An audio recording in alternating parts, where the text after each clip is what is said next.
விழுப்புரம் மாவட்டத்தில் பெஞ்சல் புயலால் பாதிக்கப்பட்ட பகுதிகளை முதலமைச்சர் ஸ்டாலின் பார்வையிட்டு ஆய்வு மேற்கொண்டார். அங்கு நடைபெறும் மீட்பு மற்றும் நிவாரணப் பணிகளையும் அவர் பார்வையிட்டார். அதைத் தொடர்ந்து நடைபெற்ற பத்திரிகையாளர் சந்திப்பில் விழுப்புரம், கள்ளக்குறிச்சி, திருவண்ணாமலை மாவட்டங்களில் 1,29,000 ஹெக்டேர் அளவிற்கு பயிர் சேதம் ஏற்பட்டிருப்பதாகவும், மழை நின்ற பிறகு கணக்கெடுப்பு நடத்தி உரிய நிவாரணம் வழங்கப்படும் என்றும் அவர் கூறினார். மழையால் உயிரிழந்த குடும்பங்கள், உயிரிழந்த கால்நடைகள், சேதமடைந்த வீடுகளுக்கு உரிய நிவாரணம் வழங்கப்படும் என்றும் அவர் கூறினார். தமிழ்நாட்டில் பரவலாக கடுமையான மழைப்பொழிவை சந்தித்து வருகின்றன. குறிப்பாக விழுப்புரம், கள்ளக்குறிச்சி, திருவண்ணாமலை, கடலூர் ஆகிய மாவட்டங்கள் இதுவரை கண்டிராத மழையை சந்திக்கக்கூடிய ஒரு சூழ்நிலை ஏற்பட்டிருக்கிறது.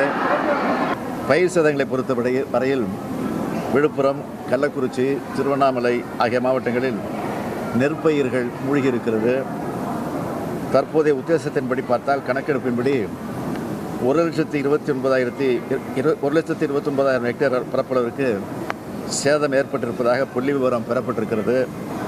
மழை முழுவதுமாக நின்றதற்கு பிறகு, தேங்கியுள்ள நீர் வடிந்ததற்கு பிறகு முழுமையான கணக்கெடுப்பு நடத்தி பாதிக்கப்பட்ட மக்களுக்கு உரிய நடவடிக்கை, நிவாரணம் நிச்சயமாக வழங்கப்படும்.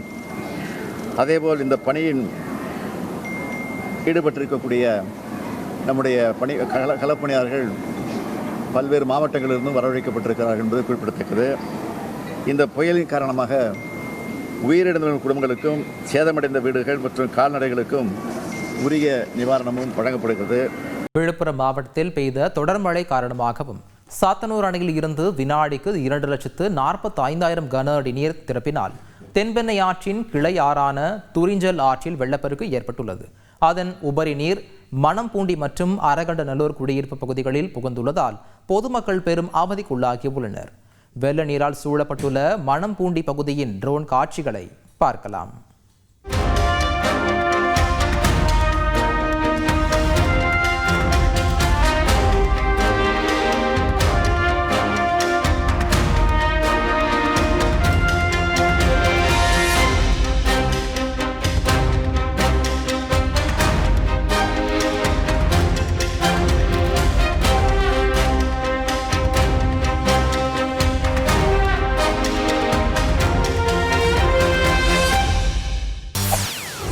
செய்திகளை உடனுக்குடன் தெரிந்து கொள்ள உடனே சப்ஸ்கிரைப் பண்ணுங்க.